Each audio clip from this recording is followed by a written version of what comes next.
During the summer of 2003, events in the northeastern United States involving a strange, human-like creature sparked brief local media interest before an apparent blackout was enacted.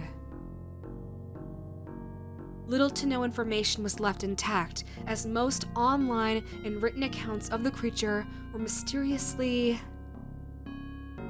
destroyed. Primarily focused in rural New York State, and once found in Idaho, self-proclaimed witnesses told stories of their encounters with a creature of unknown origin. Emotions range from extremely traumatic levels of fright and discomfort to an almost childlike sense of playfulness and curiosity. While their published versions are no longer on record, the memories remained powerful. Several of the involved parties began looking for answers that year. In early 2006, the collaboration had accumulated nearly 24 documents, dating between the 12th century and the present day, spanning 4 continents. In almost all cases, the stories were identical. I have been in contact with a member of this group, and was able to get some excerpts from their oncoming book. A Suicide Note, 1964. As I prepare to take my life, I feel it necessary to assuage any guilt or pain I have introduced through this act. It is not the fault of anyone other than him. For once I awoke and felt his presence. And once I awoke and saw his form. Once again I awoke and heard his voice and looked into his eyes. I cannot sleep without fear of what I might next awake to experience. I cannot ever wake. Goodbye. Found in the same wooden box were 2 empty envelopes addressed to a William and Rose, and 1 loose personal letter with no envelope. Dearest Linny, I have prayed for you. He spoke your name.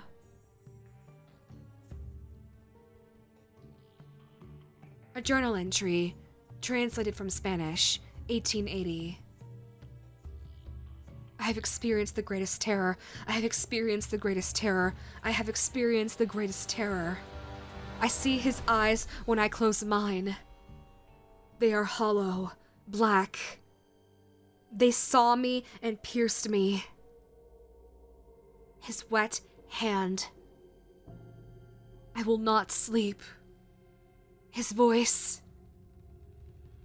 And the rest of the text remains unintelligible. A Mariner's Log, 1691. He came to me in my sleep. From the foot of my bed, I felt a sensation. He took everything. We must return to England. We shall not return here ever again at the request of the Rake. And finally, from a witness, 2006. 3 years ago, I had just returned from a trip from Niagara Falls with my family for the 4th of July. We were all very exhausted after a long day of driving. So my husband and I put the kids right to bed and called it a night. At about 4 a.m., I woke up thinking my husband had gotten up to use the restroom. I used that moment to steal back the sheets. Only to wake him in the process. I apologized and told him I thought he got out of bed.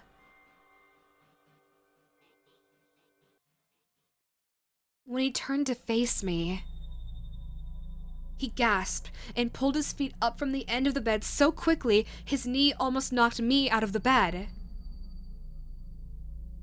He then grabbed me and said nothing. After adjusting to the dark for half a second, I was able to see what caused the strange reaction.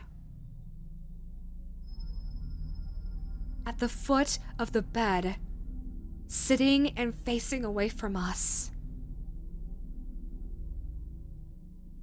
there was what appeared to be either a naked man or a large, hairless dog of some sort.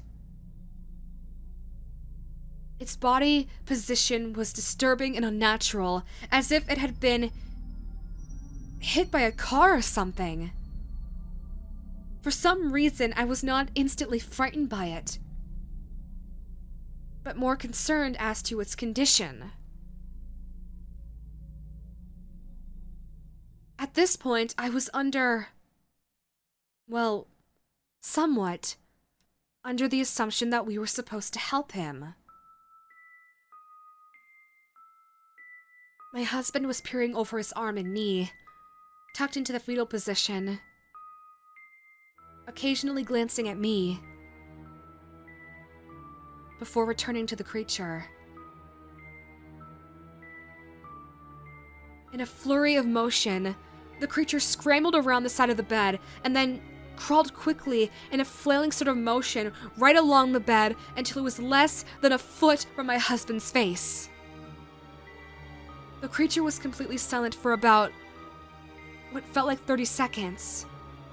It was probably closer to 5, but it felt much longer than that. Just looking at my husband. The creature then placed its hand on his knee and then ran into the hallway, leading into the kids' rooms. I screamed and ran for the light switch, planning to stop him before he hurt my children. When I got to the hallway, the light from the bedroom was enough to see it crouching and hunched over about 20 feet away. He turned around and looked directly at me, covered in blood. I flipped the switch on the wall and saw my daughter Clara. The creature ran down the stairs while my husband and I rushed to help our daughter. She was very badly injured and spoke only once more in her short life. She said, "He is the Rake." My husband drove his car into a lake that night while rushing our daughter to the hospital. They did not survive. Being a small town, news got around pretty quickly. The police were helpful at first, and the local newspaper took a lot of interest as well. However, the story was never published, and the local television news never followed up either. For several months, my son Justin and I stayed in a hotel near my parents' house. After we decided to return home, I began looking for answers myself. I eventually located a man in the next town over who had a similar story. We got in contact and began talking about our experiences. He knew of 2 other people in New York who had seen the creature we now referred to as the Rake. It took the 4 of us about 2 solid years of hunting on the internet and writing letters to come up with a small collection of what we believe to be accounts of the Rake. None of them gave any details, history, or follow-up. One journal had an entry involving the creature in its first 3 pages and never mentioned it again. A ship's log explained nothing of the encounter, saying that only that they were told to leave by the Rake. That was the last entry in the log. There were, however, many instances where the creature's visit was one of a series of visits with the same person. Multiple people also mentioned being spoken to, my daughter included. This led us to wonder if the Rake had visited any of us before our last encounter.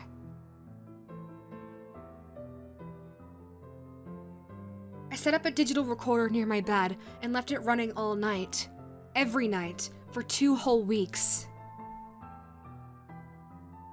I would tediously scan through the sounds of me rolling around in my bed each day when I woke up. By the end of the 2nd week, I was quite used to the occasional sound of sleep while blurring through the recording at 8 times the normal speed. This still took almost an hour every day.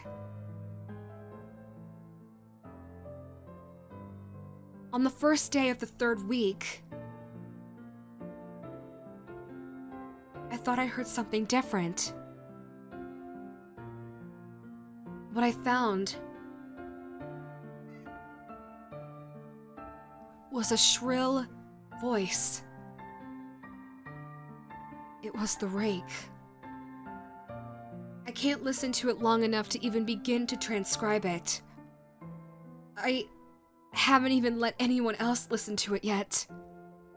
All I know is that I've heard it before, and now I believe that it spoke when it was sitting in front of my husband. I don't remember hearing anything at the time, but for some reason, the voice on the recorder immediately brings me back to that moment. The thoughts that must have gone through my daughter's head make me very upset.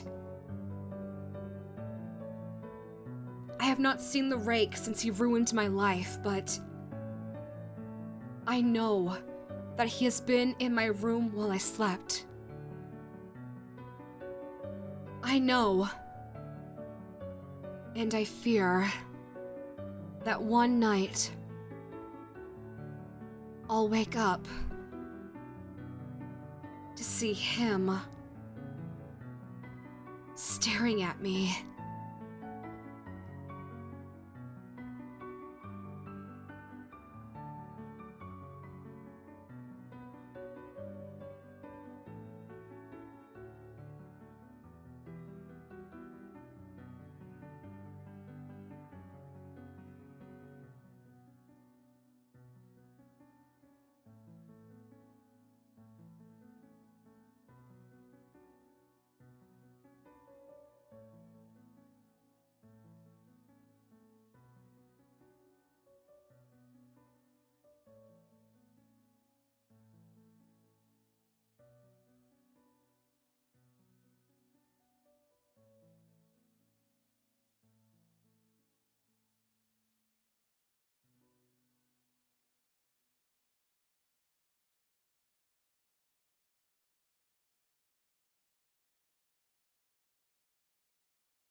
Thank you to all my $9 patrons for supporting this video. Aiden S. 2014, Alexander Lee, Angelic Panda, Ursulan Falati, Urisville, Brantley Wiggard, Chief, D4C, Darts Z, Declan Benoln, Delboy, Draco, Dragonblood Fire X, Ellison Wilson, Araviv, Evil Doer, Phelanil W. 2011, Frank, Gavin, Isaac Coria, Jace, Joel Climaco, Jonessi, Cade, Lawbringer DK, Lex, Liam Hughes, Lone Survivor 3, Man of Many Bees, Mark Mason, Maxwell Lukier, Nick Capone, PDP, Patrick Jan Josua Davidson, Poyup, Prism, Prototype Number 13, Sean Malcolm, Sleepy Sloth, Sneedly Chuck, Sonrox, Thoughty Dahati, Tommy, Uriel Herrera, Will, XX Antitrix Never Sorry 17XX, Zach Hale, and Zivis01. Thank you all so much for being able to make these videos possible. It really means the world and more to me that you guys support me the way that you do. If any of you would like to support me out there, I'll leave the links to my social media down below. There you can find both my Ko-Fi and my Patreon. That way if you want to make a one-time donation, you can, and if you want to continue to support me full-time, you can also. Thank you all again so much for listening to today's audio or watching today's video. I'll see you guys in the next one. Bye!